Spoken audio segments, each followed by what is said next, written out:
하나님의 말씀 함께 봅니다. 사도행전 2장 17절 말씀, 우리 한 절을 보도록 하겠습니다.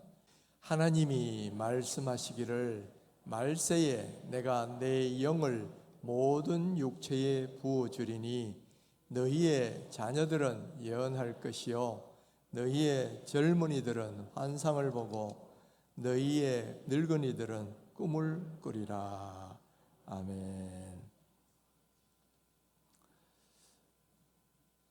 이번 주부터 청년부 수련회를 시작으로 해서 주일학교의 성경학교와 수련회가 일제히 시작됩니다.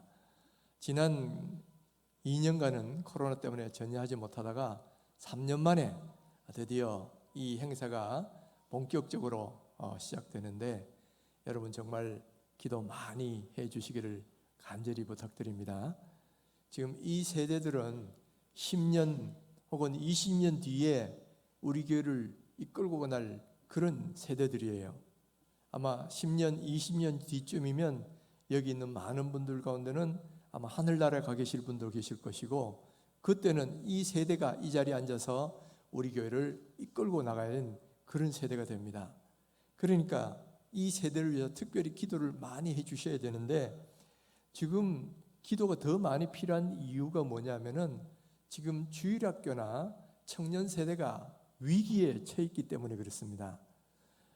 특별히 여러분 지금 목회 트렌드를 연구하시는 목회자들이 있는데 그분들에 따르면 지금 청년 세대 굉장히 어렵다는 거예요.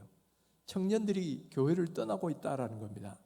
그래서 청년 세대가 제일 그나마 약한 거는 교회를 떠나가지고 이 교회에 저 교회에 메뚜기처럼 뛰어다니는 교회를 바꿔가면서 다니는 그런 사람이 있는가 하면 그다음 그보다 조금 더 안 좋은 사람들은 가난한 성도가 되는 사람들이 있다는 거죠.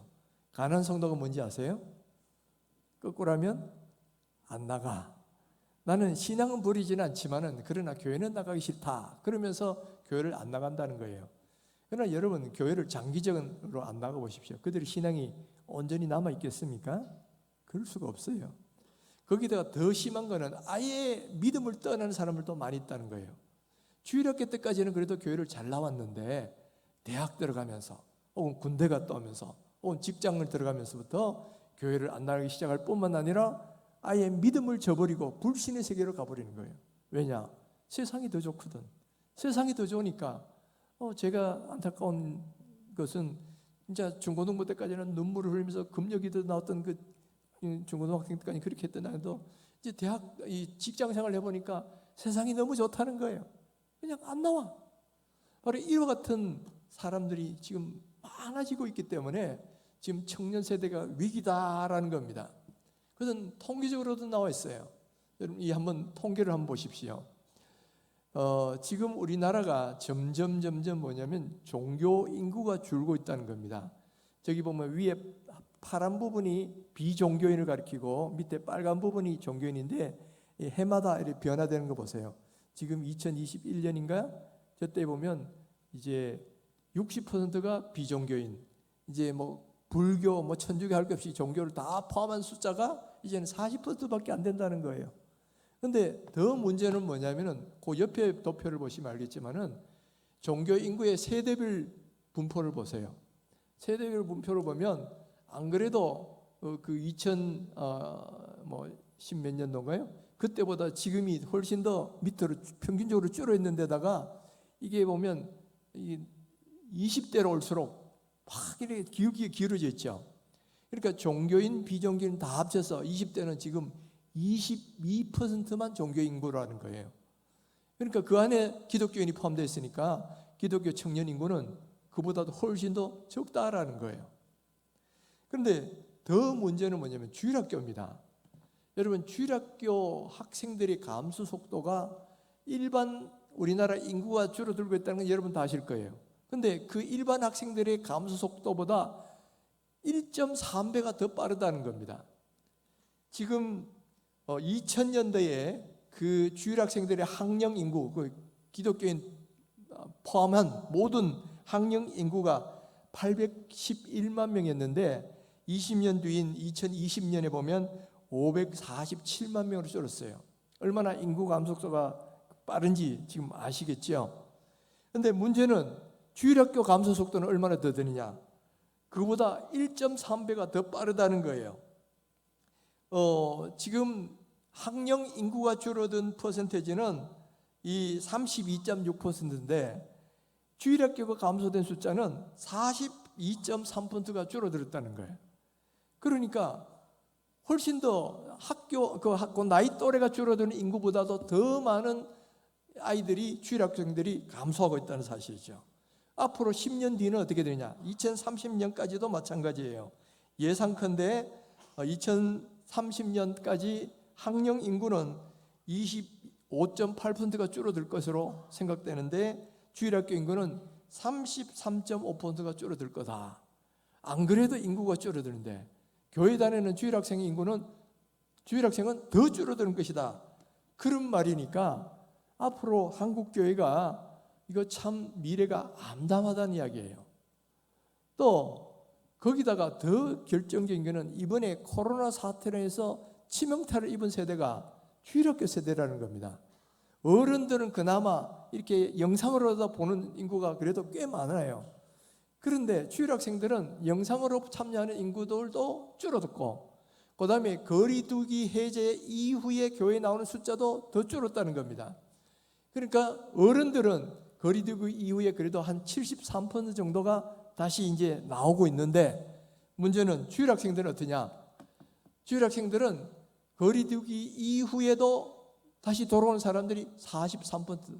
물론 이게 교회마다 저기 보시면 이 몇 명 교회냐에 따라서 규모가 나오는 퍼센트가 달라요. 다른데 이렇게 500명 이상 교회는 47% 참여 이렇게 되어 있습니다. 그러니까 이것을 보면 얼마나 지금 주일학교가 참 어려운지를 잘 알 수가 있어요. 그래서 지금 목회자들마다 제일 힘들어하는 게 뭐냐면 다음 세대 교육, 이 다음 세대를 어떻게 교육할 것인가가 제일 힘들어하는 그런 문제다라는 것을 우리가 알 수가 있지요.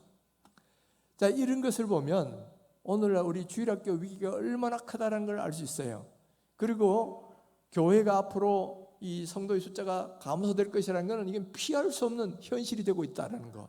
이것만은 우리가 미리 알고 대비를 해야 된다. 아직까지는 줄어드는 비율이 그렇게 표시가 많이 안 나니까 별로 이렇게 위기감은 없을지 몰라도 이제 이것이 확 줄어드는 것이 우리가 눈에 보일 정도로 나타날 겁니다. 그러니까 적어도 2030년 정도까지도 벌써 이 많은 세대가 줄어들 거예요. 자, 그러면 이런 문제를 어떻게 해결할 거냐라는 거예요.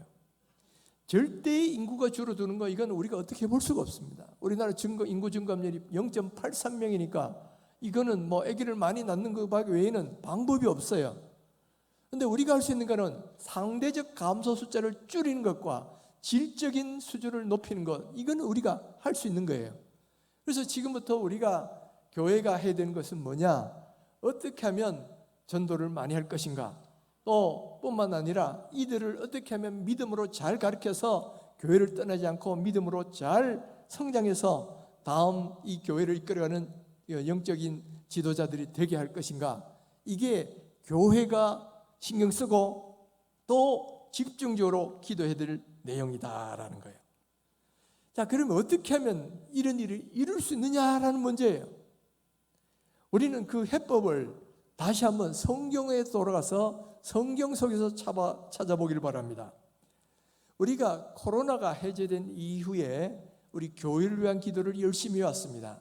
우리가 코로나 2년 지난 동안에 우리 심령이 마치 마른 뼈처럼 되어버렸는데 하나님 우리 교회에 성령을 부으셔서 마른 뼈 같은 이 신앙인들이 다시 살아있는 큰 군대가 되는 그런 은혜를 주옵소서.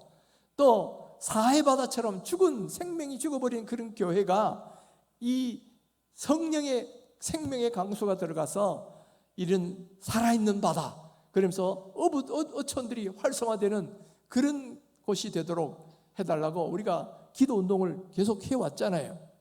그런데 우리가 정말 그래도 성령께서 역사하시는 걸 조금씩이나마 우리는 경험할 수가 있어요. 근데 중요한 건 뭐냐면은 이제부터 그 기도가 더 구체화돼야 된다는 거예요. 어떻게? 그 기도를 우리 교회에 성령 부으셔서 우리가 살아야 하는 군대로 변화되는, 사해바다가 생명의 바다가 되는, 또 예루살렘 교회처럼 그런 교회가 되는 걸 목표로 하고 비전으로 삼고 계속 기도하되, 구체적으로 어떻게 될 것이냐? 그 우리를 살리시는 성령의 은혜가 주일학교부터 청년들과 연세 드신 어르신들까지 모든 세대에 다 일어나도록 그걸 위해 기도해야 된다라는 거예요. 바로 이렇게 기도하는 것이 꿈이 아닌 것은, 허황된 꿈이 아닌 것은 바로 오늘 성경의 말씀이 그것을 우리에게 약속하고 있다는 내용입니다. 예루살렘 교회 오순절에서 오순절날 성령이 강림하셨어요. 그러니까 모든 제자들이 성령 충만해지고 또 그리고 방언으로 말하기를 시작하는 겁니다. 그러니까 제자들이 갑자기 방언으로 적어도 16개국 언어 이상으로 막 하나님의 영광을 선포하는 말을 하니까 그 자리에 오순절날 전 세계에서 몰려든 바로 그 디아스포라 유대인들이 보고는 깜짝 놀라는 거예요. 어떻게 저들이 우리나라, 우리 지역의 방언으로 말을 하는가? 깜짝 놀라가 모두들 어리둥절하고 있을 때에 베드로가 일어나서 설교를 합니다. 이것은 다른 것이 아니라 요엘이 요엘서 2장에서 예언한 그 예언이 오늘날 이루어진 것이다 하면서 요엘서를 이렇게 인용을 하는데, 그 중에 핵심되는 구절이 오늘 우리가 읽었던 바로 그 내용입니다. 하나님이 말씀하시기를 말세에 내가 내 영을 모든 육체에 부어주리니 너희의 자녀들은 예언할 것이요 너희의 젊은이들은 환상을 보고 너희의 늙은이들은 꿈을 꾸리라. 이렇게 되어 있어요. 꿈을 꾸리라. 바로 이 요엘서 예언이 오순절에 이루어졌다는 겁니다. 그런데 이 예언의 내용을 보면 중요한 두 가지 내용이 포함되어 있어요. 첫 번째는 하나님이 성령을 부어주실 때에 이거는 남녀노소를 구분하지 않고 모든 세대, 모든 성별을 사람들에게 동일하게 부어주겠다는 말이에요. 그러니까 자녀들, 우리 주일학교 세대들, 그리고 청년들, 그리고 연세 드신 어르신들, 그 모든 세대에 하나님이 주의 성령을 다 골고루 부어주겠다. 그리고 남자뿐만 아니라 여자까지 모든 성별과 무관하게 동일하게 부어주겠다. 바로 그런 약속을 하고 있다라는 겁니다. 여러분, 하나님은 신실하신 분이에요. 그래서 약속하신 것을 절대로 어기거나 시건하시는 분이 아니시다라는 거예요. 하나님은 이 약속대로 오순절날 이 성령을 부어주셨어요. 그런데 이 성령은 오순절날 한 번 부어주겠다 그런 의미가 아니에요. 이 예루살렘 교회만 하더라도 4장에 가면 다시 성령의 충만을 또 받습니다. 마찬가지로 이 성령의 기름 부음은 이 성령의 충만을 사모하면서 기도하는 모든 세대에 모든 사람들에게 다 부어주시겠다는 그 약속이다라는 거예요. 그렇기 때문에 오늘 우리도 이 약속에 의지해서 하나님 우리 교회도 우리를 살리시는 그 성령의 은혜를 부어주옵소서 하고 우리가 기도를 하고 있는 거예요. 그런데 우리가 기도해야 될 것은 뭐냐 하면은 우리 교회에 부어주시되 뭐예요? 자녀 세대들, 그러니까 우리 주일학교 학생들이 그 세대들부터 청년들 또 연세 드신 어르신들까지도 다 동일하게 부으셔서 그들이 영이 변화되는 그런 은혜를 주옵소서. 바로 이걸 우리가 기도하셔야 된다라는 거예요. 뿐만 아니라 두 번째, 이렇게 성령을 부어주시면 어떤 놀라운 일들이 일어나냐? 자녀들은 예언하고 청년들은 환상을 보고 또 늙은이들은 꿈을 꾼다. 그렇게 말씀하고 있어요. 그럼 여기서 말하는 예언, 환상, 꿈 이것이 나오는데 이게 과연 뭐냐 하는 거예요. 예언, 환상, 꿈을 문자 그대로 하면 미래의 일을 말하는 거, 또는 그냥 환상, 어떤 잠들지 않은 상태에서 어떤 내용을 바라보는 거, 또는 꿈, 뭔가 뭐 예지적인 어떤 꿈을 꾸는 거, 보통 그렇게 해석을 하죠. 그래서 어떤 신학자들은 이것은 과거에 선지자들이 하나님의 계시를 받을 때에 사용되었던 방법들이니까 이 말씀은 성령 주시면 선지자들이 그 받았던 그런 능력을 얻게 된다, 바로 그런 뜻이다라고 해석을 합니다. 그러나 여러분, 성령 충만 받는다고 모든 사람이 이런 은사들을 다 받을 수 있을까요? 모든 사람이 다 예언하고 모든 사람이 어떤 신령한 신비적인 환상도 보고 또 어떤 계시적인 꿈을 꾸고 다 그러냐 이 말이에요. 심지어 성령 충만했던 예루살렘 교회도 그런 은사를 받은 사람은 소수에 불과한 거예요. 그러니까 어떤 분들은, 또 다른 신학자들은 예언이라는 것은 성경을 말씀하는 거니까 이거는 복음 전도를 이야기하는 거다, 그렇게 해석하는 분들도 있고, 또 어떤 분들은 그 예루살렘 교회 성도들이 방언했는 그것을 가리키는 것이다, 이렇게 해석하시는 분들도 있어요. 그런데 저는 그렇게 해석하는 것보다는 이것은 오늘날 우리식으로 이거는 주님을 위하여 꾸는 꿈, 환상, 비전, 이걸 의미한다, 이렇게 해석하는 것이 저는 더 올바른 해석이 아닌가 그런 생각을 해요. 왜냐하면 이거는 성령 받은 사람 누구나 다 자기가 마음먹기에 따라서 얼마든지 할 수 있는 일이기 때문에, 성령 받은 사람이 일어날 수 있는 일이에요. 누구나. 여러분, 성령 받으면 어떤 놀라운 일이 일어나냐면 나 중심으로 살던 사람이 하나님 중심으로 바뀌게 되는 거예요. 그전에는 어떻게 하면 잘 먹고 잘 살까, 이것에 관심 있는 사람들, 이런 사람들이 이제는 성령 받고 나면 어떻게 돼요? 이제는 내가 하나님을 기쁘시게 하기 위해서 무슨 일을 할까, 이렇게 생각한 사람으로 바뀐다는 거예요.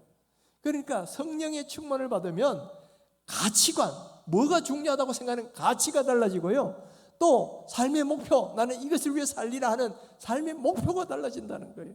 과거에는 돈 버는 거, 내가 성공하는 거, 이것이 가치 있다고 해가지고 그걸 위해 살던 사람이, 그러나 이제는 가치 있는 것은 하나님이 기쁘시게 하는 거, 이것만이 영원한 가치가 있는 거다, 바로 하나님을 기쁘시게 하는 것을 내 삶의 목표로 바뀌는 거예요.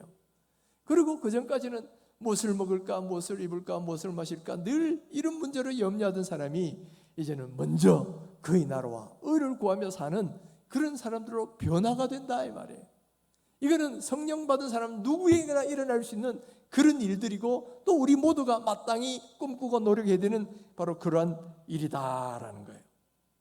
여러분, 하나님 나라를 위해서 꿈과 비전을 갖는 거, 이거 대단히 중요한 겁니다. 성령 받으면 할 수 있는 거래요. 왜냐하면 꿈과 비전이 왜 중요합니까? 삼중 장애인으로 태어난 헬렌 켈러라는 사람을 여러분 아실 거예요. 태어날 때부터 보지도 못하고 듣지도 못하고 말하지도 못하는 그런 장애인이었는데, 이 설리반이라는 선생님을 잘 만나가지고 이렇게 글 쓰는 것도 배우고 이렇게 소통하는 방법을 배웠어요. 그래가지고 나중에 유명한 작가가 됐죠. 근데 어떤 사람이 이 헬렌 켈러에게 이런 질문을 했어요. 세상에서 가장 불쌍한 사람은 누굴까요? 왜 이런 질문을 했냐면, 눈도 볼 수 없고 말도 못하고 듣지도 못하는 이런 사람 보니까 얼마나 불쌍하겠어요. 그러니까 이제 그런 걸 염두에 두고 아마 이 질문을 했을 거예요. 그런데 헬렌 켈러의 답은 이거예요. 세상에서 가장 불쌍한 사람은 시력은 있지만은 꿈이 없는 사람이다, 그런 말을 했단 말이에요. 맹인이 불쌍한 사람이 아니고, 육체적 맹인이 불쌍한 사람이 아니고, 미래에 대한 꿈이 없이 살아가는 사람, 그런 사람이 제일 불쌍한 사람이다. 왜 그럴까요? 꿈이 없는 사람은 달려가야 될 인생의 목표가 없는 거예요. 이 목표가 없으면 내가 어디로 가야 할지도 몰라고 우왕좌왕합니다. 그리고 내가 이 일을 왜 해야 되는지 의미도 발견하지를 못해요. 또 그리고 조그만 어려움만 오면 목표가 없고 의미가 없다 보니까 왜 그냥 쉽게 좌절하고 절망하는 그런 일들이 벌어진다는 거죠. 그러나 꿈이 있고 인생에 이 분명한 비전이 있는 사람은 삶의 목표가 있습니다. 이게 내가 어디로 가야 하는지, 그리고 내가 왜 일을 해야 되는지, 내가 하나님의 영광을 위해서 살아야 된다, 이 목적이 주어지면 인생 목표가 세워집니다. 그러면 하나님의 영광을 위해서 나는 뭘 하면 살 것인가 하는 이 목표가 또 나오겠죠. 그러면서 그걸 위해서 하나님 주신 능력을 받으니까 열정이 생기고 용기가 생기고 담대함이 생기고 지혜가 생겨요. 그래서 그 일을 쫙 나가면 보통 사람보다 더 큰 일들을 많이 이루게 된다라는 거예요. 그래서 성공한 사람들을 연구하는 성공학자들에 따르면 인생을 성공한 사람 치고 꿈과 비전이 없는 사람은 하나도 없더라는 거예요. 꿈과 비전이 있는 사람이 그걸 위해서 달려가고 하다 보면 뭔가를 이루는 거지, 아무런 목표도 없는데 어쩌다가 보니까 되더라, 이런 일 사람은 거의 없다는 거예요. 그러니까 여러분, 인생을 성공적으로 살려면 나에게도 꿈과 비전이 있어야 되고요, 우리 자녀들도 성공적인 인생을 살게 하려면 아이들에게 꿈과 비전을 심어주셔야 된다. 그런데 그 꿈과 비전이란 건 뭐냐면은 이거 중요합니다. 무엇을 위한 것인가가 중요해요. 또 누구가 주신 꿈이냐, 이것도 중요합니다. 꿈에는 내가 스스로 만드는 꿈이 있어요. 이런 거는 진정한 비전이라기보다는 그냥 나의 야망, 이런 것에 지나지 않을 수 있어요. 그러나 진정한 비전은 하나님이 주신 거예요. 하나님이 주신 거면 그 일을 이룰 수 있는 능력도 하나님이 함께 주시는 거예요. 그래서 빌립보서 2장 13절은 이렇게 말합니다.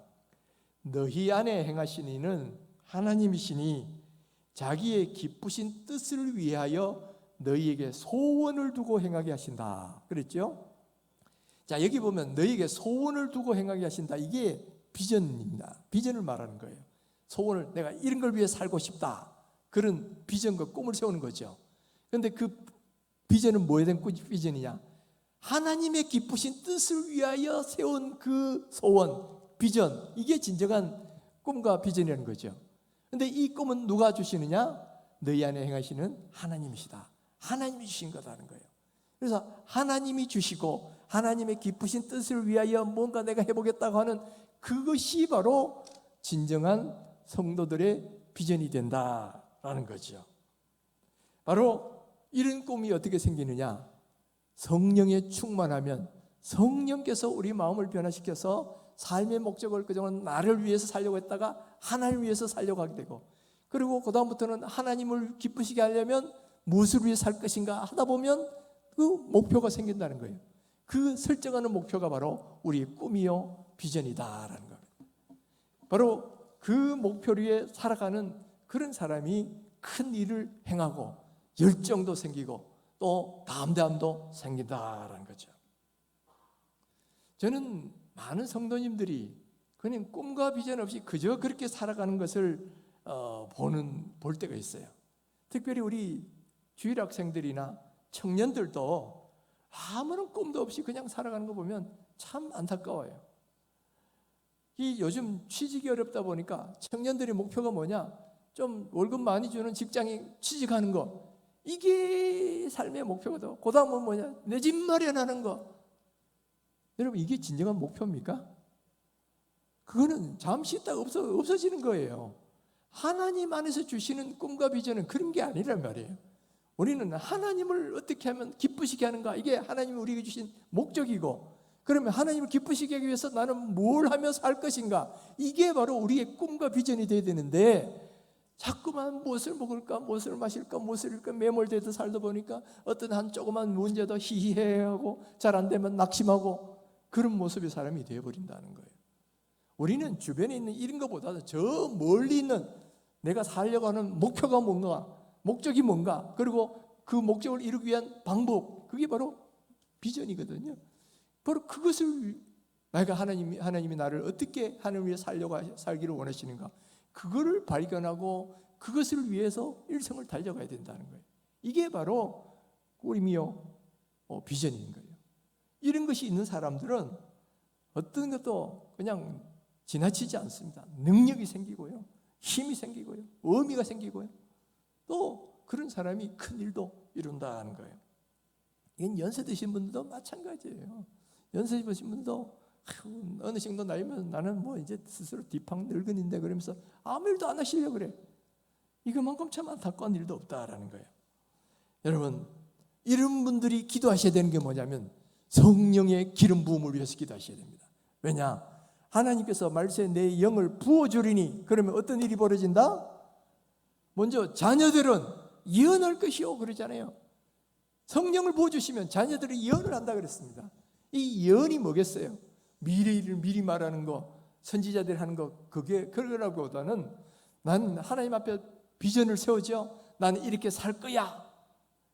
그러고 나서 그걸 믿음의 눈으로 미리 바라보는 거예요. 나는 앞으로 이런 일을 위해서 주님을 위해 살 거야.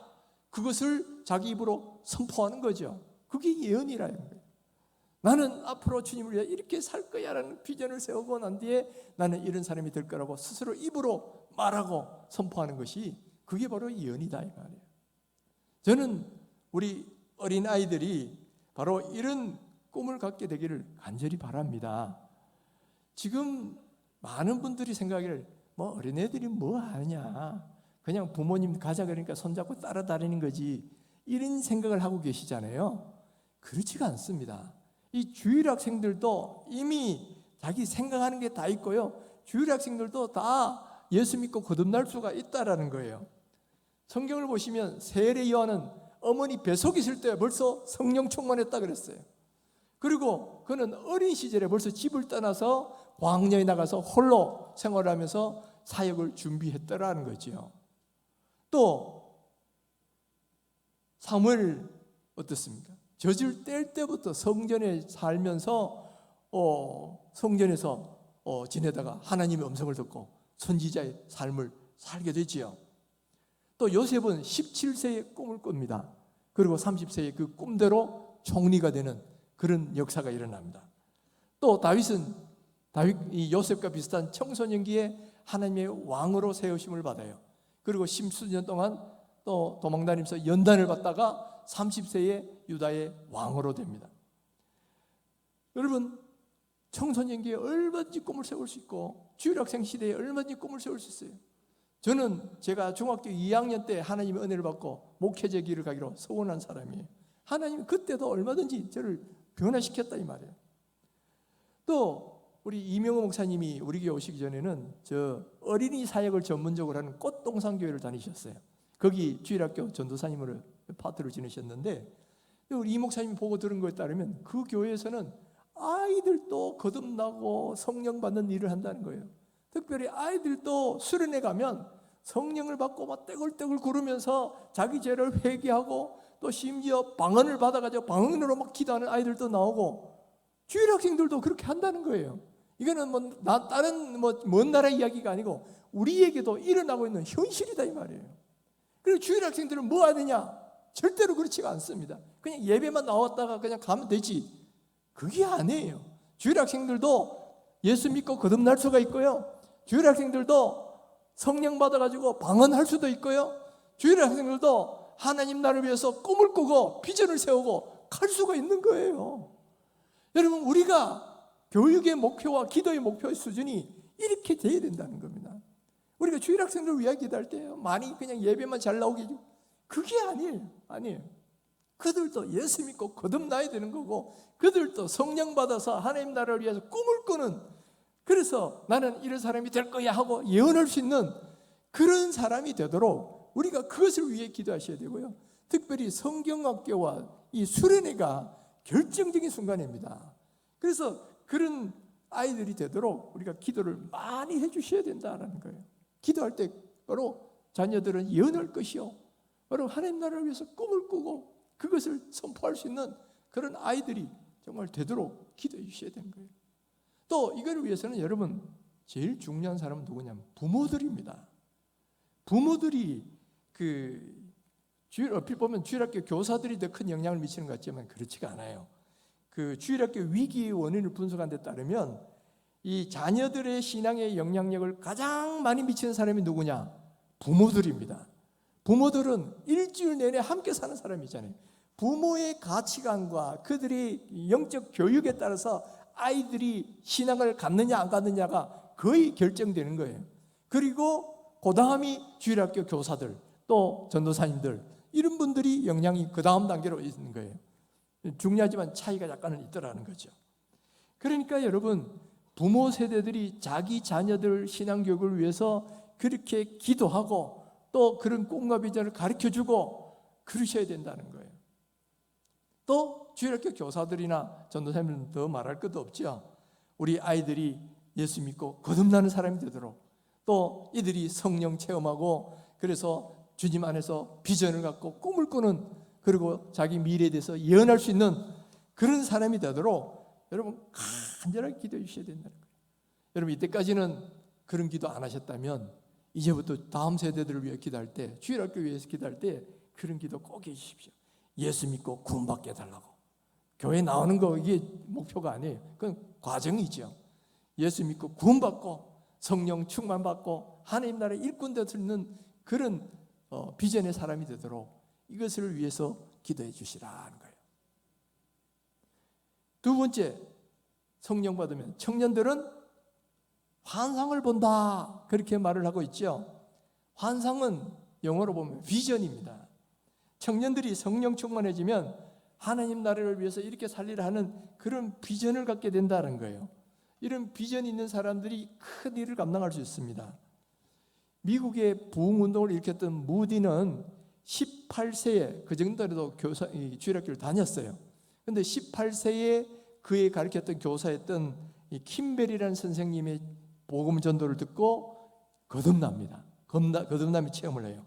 그러고 나서 그다음 기도하는 가운데 성령의 은혜를 받고 주일학교 교사가 되고, 그리고 그 뒤에는 부흥사의 길로 나가게 되지요. 그래서 위대한 일을 감당하잖아요. 우리나라 최초의 선교사로 어떤 토마스 선교사, 이 사람도 10대의 은혜를 받고 선교사로 지망을 합니다. 그리고 24세에 선교사로 나오고 27세에 대동강에서 순교를 해요. 지금 우리 청년들을 아주 젊은 세대에 속하는 사람입니다. 그때 벌써 이런 일을 한 거예요. 우리나라의 최초 선교사, 또 초기 선교사로 왔던 펜셀러, 언더우드, 그들도 10대에 선교사로 헌신을 하고 그리고 20대에 우리나라에 들어와서 선교사를 한 거예요. 여러분, 젊음의 시기에 이런 꿈과 비전을 세우고 하는 겁니다. 그런 사람들은 선교사, 목사 이런 건 어떤 특별한 사람만 하는 거지. 근데 그렇지 않다는 거예요. 우리 삶의 주변에서도 얼마든지 그런 비전을 세울 수 있어요.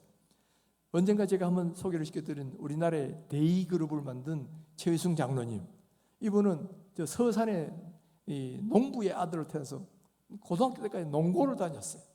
그렇지만은 고2 때 하나님의 은혜를 받습니다. 그리고 너는 내게 부르짖으라, 내가 크고 은밀한 일을 보이리라, 이 말씀을 의지해가지고 그때부터 하나님께 기도하기를 뭐냐면, 하나님, 제가 앞으로 박사가 되고 교수가 되게 하십시오.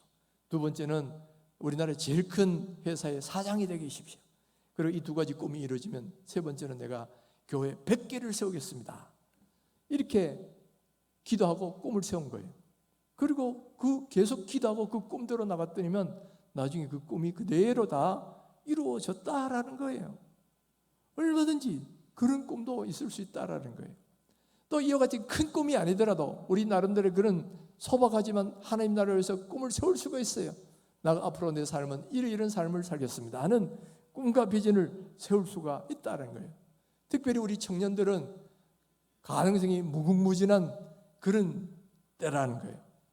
그래서 우리 청년들이 사소한 것, 취직하는 게 목매고 그런 사람 되지 말고 하나님 나라를 위해서 큰 꿈을 꾸고 위대한 일을 시작할 수 있는 그런 청년들이 되었으면 좋겠다. 그러면 어떤 어려움이 있어도 그걸 넘어설 수 있는 힘이 생기는 거예요.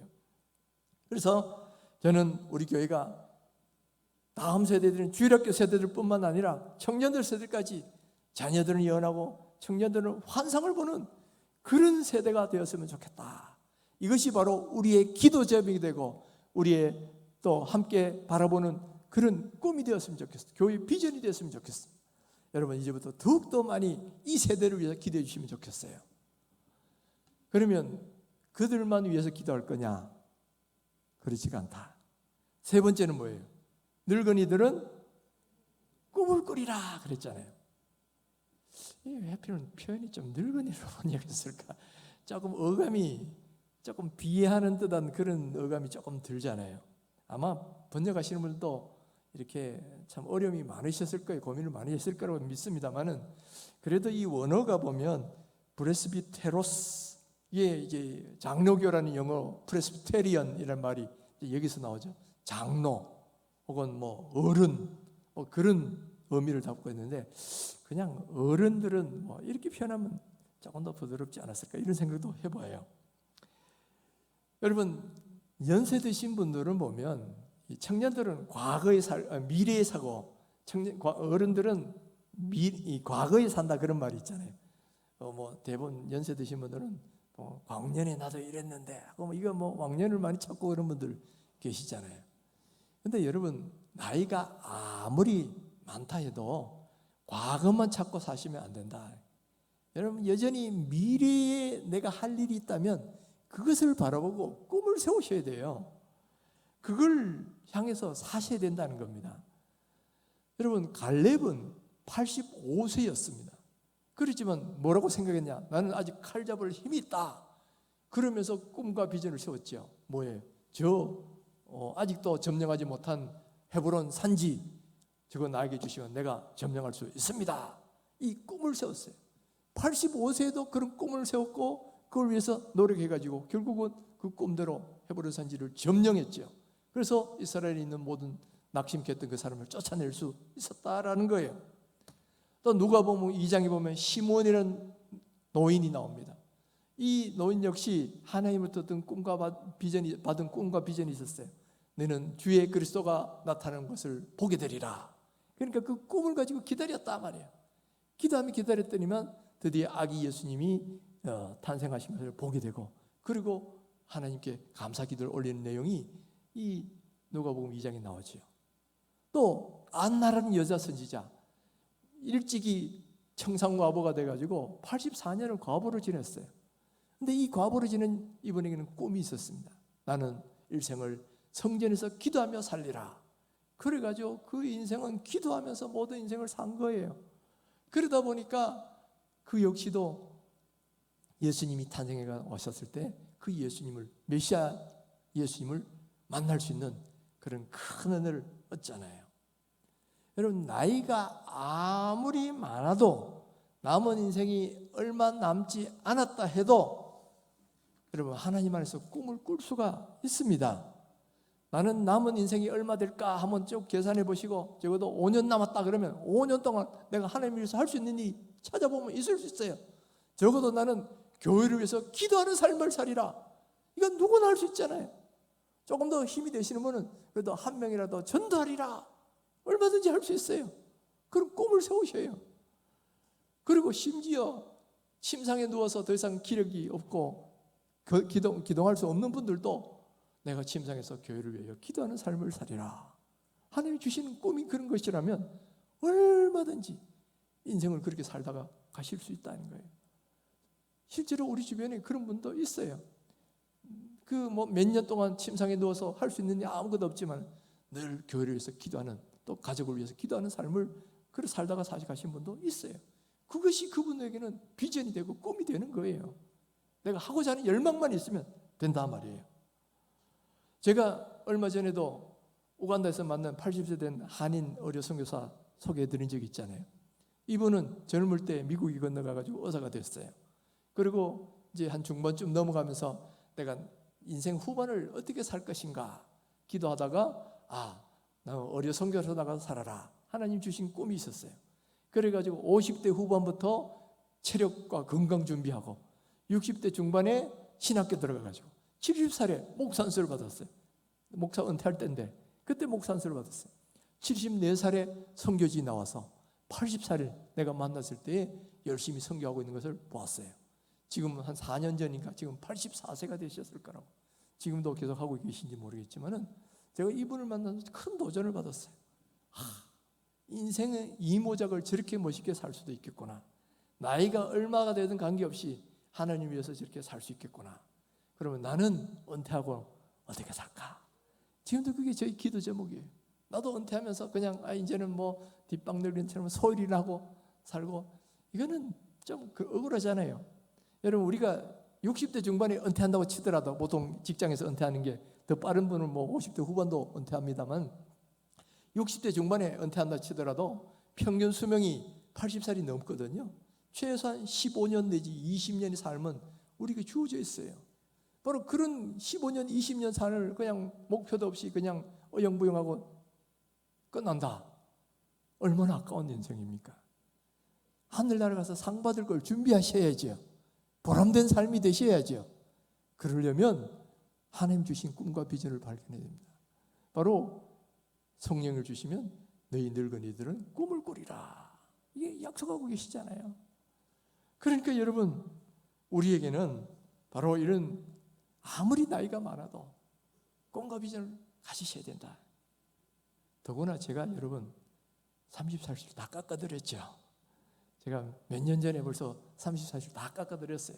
내 나이 80이다 그러면 30을 빼면 50대죠. 50살입니다. 70대다 그러면 여러분 40대예요.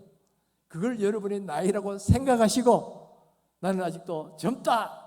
바로 이 갈렙의 그 정신을 가지고 나는 아직도 칼 잡을 힘이 있다. 그런 마음을 가지고 남은 인생 한번 살아보셔요. 그러면 하나님이 기뻐하시는 일을 많이 하다가 갈 수 있습니다. 카터 대통령은 대통령 시절보다 퇴임하고 더 빛난 인생을 살았다 그랬어요. 우리에게도 그렇게 될 수가 있다라는 거예요. 그래서 여러분, 저는 우리 교회가 바로 이런 교회가 되었으면 좋겠어요. 하나님의 성령을 받아서 자녀들은 예언하고 청년들은 환상을 보고 아비들은 꿈을 꾸는 그런 교회. 그래서 저기 제가 써붙여놨어요.